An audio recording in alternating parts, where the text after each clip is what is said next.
You ever done that? I mean, people do that. Not all kids are...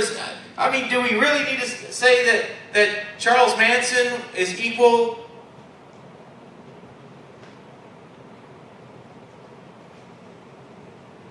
Really? We're going to put the Pope in the same field?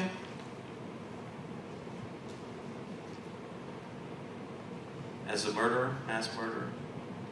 Not everything produces the same. So, sometimes we look and say, I've been a complete failure because of this field. But yet there's other areas of your life that you have produced life. There are people, the sound of my voice, are saying, you know, I've been married and divorced, and maybe even married again and divorced again. You said that this field's not produced. Then you'll look and say, this person's been married 60, 70, 80 years, the same person. It's hard at times to look at our fields and say, why do they not all produce? Because really, do we imagine that out of the 10 I listed here, that they would all produce equally? That my vocation would produce as equal as my family if I poured all my energy into the vocation field? Or that if I poured all my energy into the field of my family, would I not imagine that maybe my vocation would struggle a little bit? I mean, it's hard to produce 100% in every field of our lives. Something has to give. So what we have to do is say, what field am I going to put myself into? Where am I going to put my labor? What am I going to vest myself into? What is my priority? My wife was a very intelligent woman and had a job that was phenomenal for her age, and she was trying to go into law and different things of that nature until she met me and messed up the whole thing up. But I needed a lawyer at that time. But just kidding.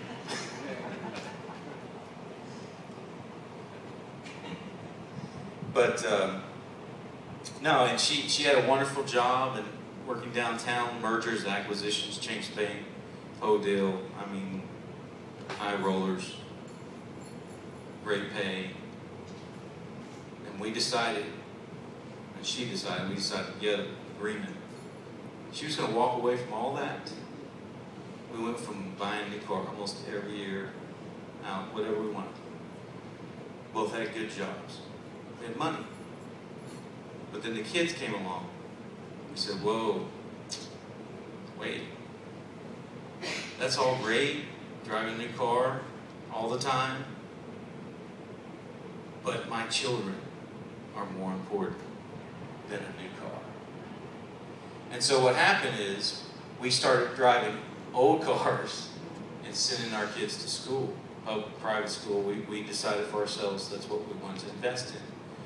So she got a job making, I don't know, a tenth, working at the school to be with her children. So now she's working at the school with small kids. A person who was in mergers and acquisitions for Chase Bank is now over. You see what I'm saying? But she says this is the field, and has raised some good kids because of it. What field are you going to prioritize? There are some outside forces, and I won't hold you long, but that will affect your harvest: the environment, rival farmers, animals of the field, finances. There are personal factors: lazy, lack of knowledge, apathy. Different fields produce differently. I was talking to Danny earlier, and I said, I'm going to ask you this so it'll be okay. Danny obviously produces with the piano. She's able to play, and there's harvest there. And I said, Danny, what is it that you feel like there's a field that you struggle with? She said, technology. And so one field brings forth a great harvest, and the other field is a bust crop. But you have to deal with it. It's like, okay, well, does that mean that she's any less talented? Or no, she just says, you know what, this technology thing's not working out over here. I'm going to focus on some other areas of my life. Pick your field wisely. For example, I'm a big picture guy.